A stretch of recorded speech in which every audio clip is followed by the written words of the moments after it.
just a little more Jesus. I need just a little more Jesus. I need just a little more Jesus. I remember being small and even growing up, and even from before, always saying and promising to myself and my mother that I always want to keep my virginity for marriage, for the right person to come into my life, and for God to send that right person for me. And what I did proved to me that I was not stable and I didn't have a right relationship with God to be able to withstand just withstand the thought of even creating that Facebook account, because if I didn't create that account, I would not have met this person, and I would have still had my virginity today. So that day I lost my virginity. After it was finished, we went down, we walked down, had a little line there. My mom came and picked me up after. She asked me if everything was okay. I was like, yes, everything is fine, whatnot. She still didn't know that I was a messenger. She still didn't know I had contact with this person. She didn't know anything that happened on that day. And I remember I had to go to Trinidad like a few weeks after. And going to Trinidad, I got a phone. I finally got a phone. Getting the phone, she warned me. She said, I do not want you downloading any WhatsApp, any messenger, being on any social media until she could see that I'm ready. But at least I had the phone where she could have gotten in contact with me via straight call. Went behind her back again, downloaded the messenger, and I was still in contact with this person while I was in Trinidad. She had no idea. And I remember coming back up and getting a summer job. Getting that summer job was like a big step for my mom and I, because that was like me being independent and she allowing me to let go and just be free, because that was the first time I was actually working on my own. I would have been able to get up on my own, get ready for work, leave work at a particular time and go home without she being there. She had work and she would have to leave early, and I would be the one still sleeping to get up and go for work.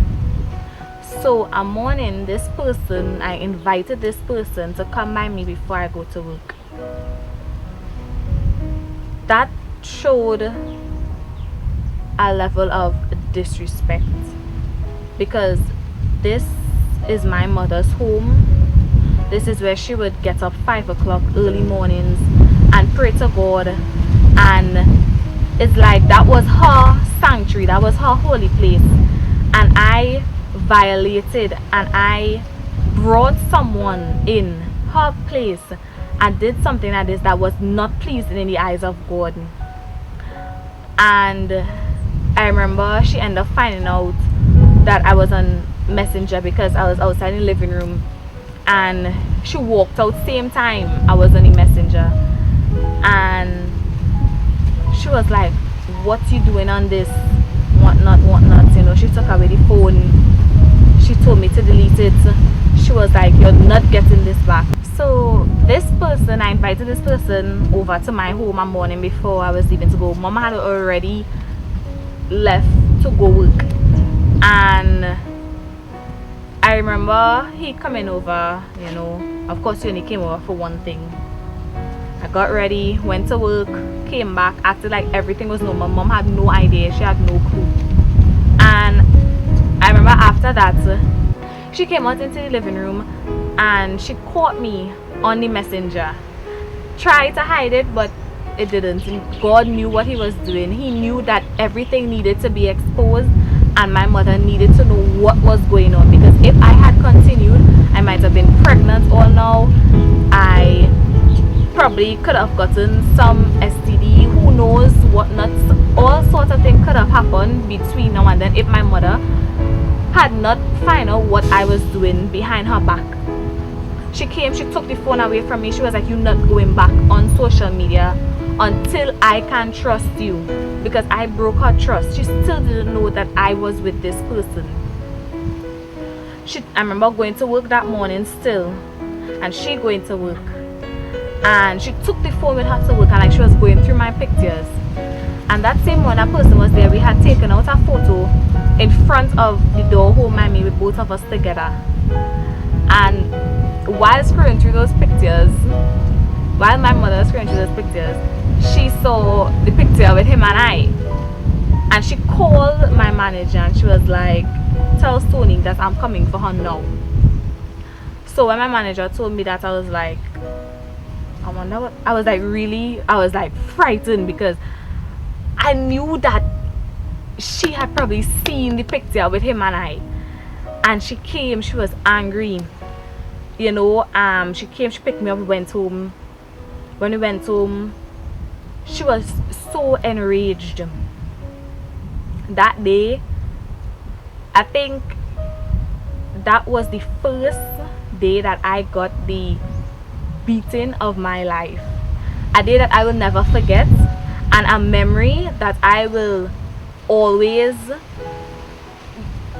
keep in mind, that I would never want to put myself in that kind of position, put my mother through that.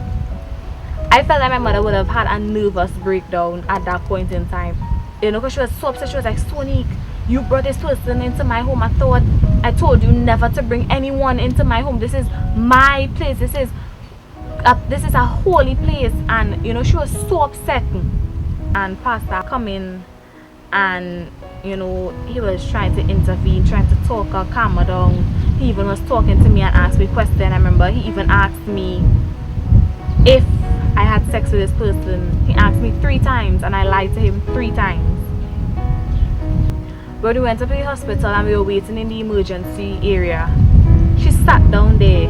She was so quiet. She sat down there and she asked me 2 times. She was like, Sonique, did you have sex with this person? I said, no, mommy. She said, did you have sex with this person? I said, no. She said, I will carry you by the doctor and they would tell me if you had sex. And at that point, I realized that it had no reason in line again, because even if she does carry me by the doctor, she will find out, she will know. So I ended up telling her, I said, Mom, yes, I did. She sat there and she was quiet for like 10 minutes. And I could have seen tears building up in her eyes, because she never thought that this is where her daughter could have come from. Like, I was sold out for Jesus when I was young. I got baptized at 9 years old. I remember going to mommy and telling mommy, I want to be baptized.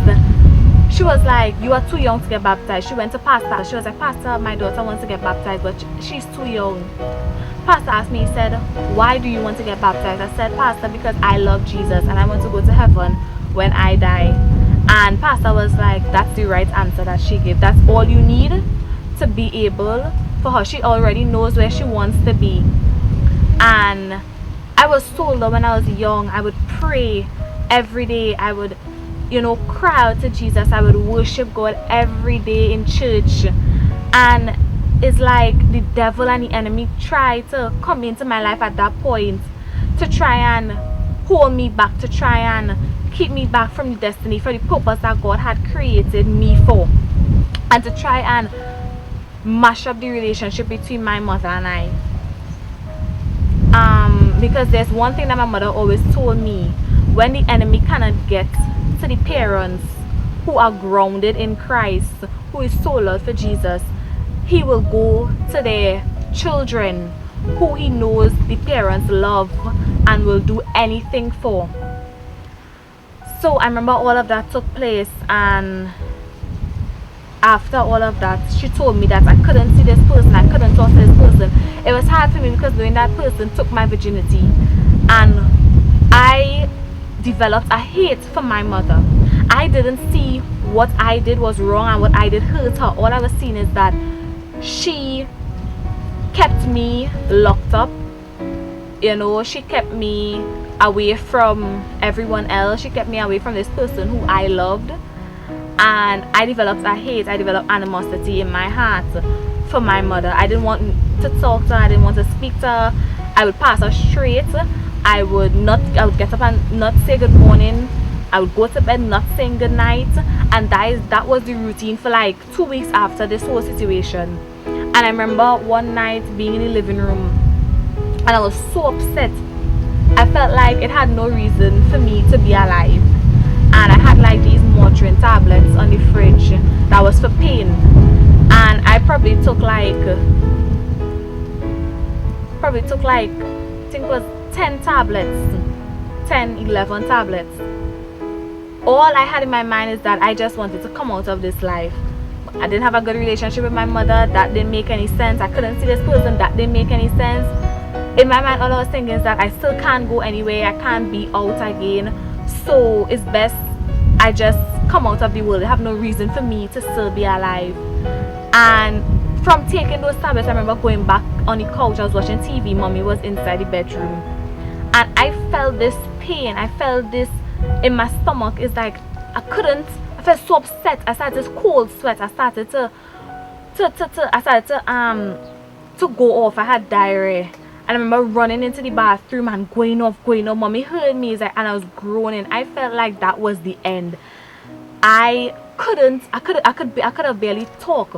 I remember mommy running out the bedroom and asking me, Sonique, what is going on? Are you okay? I could have seen the fear and the fright in her. And I remember she looking at me and she was like, Sonique, you did what I really think you did. And with everything, I still couldn't talk.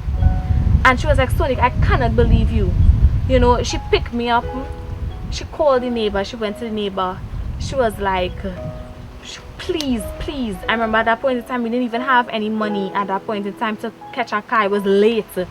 She knocked the neighbor door. She said, please, I need help. I was so weak. I couldn't walk. My mother had to literally lift me up to kind of carry me to the neighbor because I didn't know what was, I wasn't myself. And I remember, thank God for that neighbor. She left her home immediately without thinking twice. They put me in the van, they carried me to the hospital.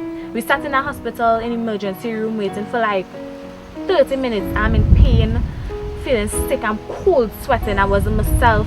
Mommy there, and it's like she don't know what is going on. She don't know if at any minute I could drop down and not be breathing again. And yes, I was in that condition, but in my mind, seeing my mother in that state really broke my heart. Like, this is what I'm putting my mother through. The doctor finally came, went into like an emergency room with these beds, and this experience, I vowed to never have this experience again. They had to push a tube into my nostril, down my throat, into my stomach. That was the worst experience that I had, and I will not want this for anyone. Please, I would advise young people, suicide is not the best option. You're going through depression, you're going through hurt, you're going through pain. Talk to somebody, pray to God, talk to your parents, because suicide is not the best option. There are consequences for that, and I had to pay the price for that. I had to go through a level of sequence in, how to put it, I don't even know how to say, but I had to pay the price for that. And God had to open my eyes, and He had to allow me to go through and what I went through to show me that He is God and that He loves me and He has a purpose to me, and that purpose will be accomplished. And I cannot want to be out of place and just decide that I am going to take my life when He is not ready for me. So I remember that happened, and they had to do that so I could be able to bring up the tablets, and I did. And I remember I had to sleep with this tube in my nostril for like overnight to make sure that everything, because it's like fluid would still be, it had this bag and fluid had to make sure that everything come out.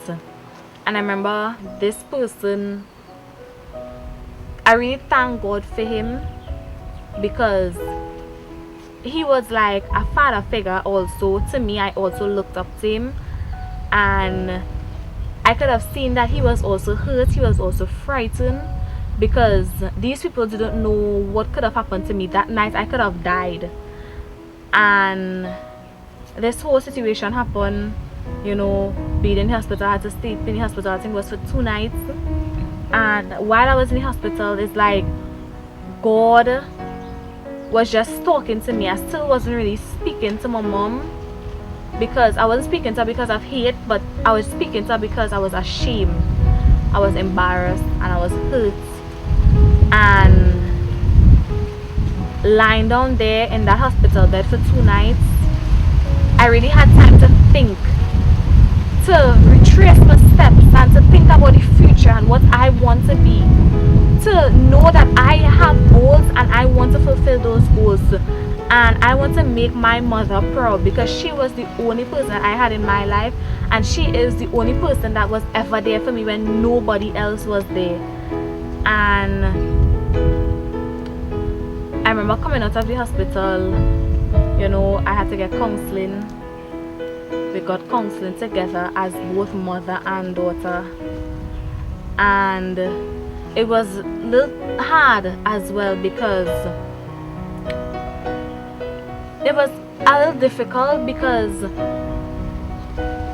you know, she had things that she was feeling, I had things that I was feeling, and it's like both of us were just working on what we were feeling at the moment, but we weren't trying to work out like how we should make things different. And I really thank God for the counselors that He have created, because those people really helped my mom and I. They helped me as well. They helped me to build myself, you know, with just having to know that you have somebody to talk to, somebody who is willing to listen to you and hear what you have to say. And I mean, sometimes I felt like I couldn't talk to my mom. She would always say, you know, we have an open relationship, but sometimes the way how she would behave sometimes, you know, I know sometimes it wouldn't be that she is angry or she's upset, but it's the way how it would come across. So I would feel uncomfortable speaking to her, and I would always look outside to speaking to other people. To help me along the way.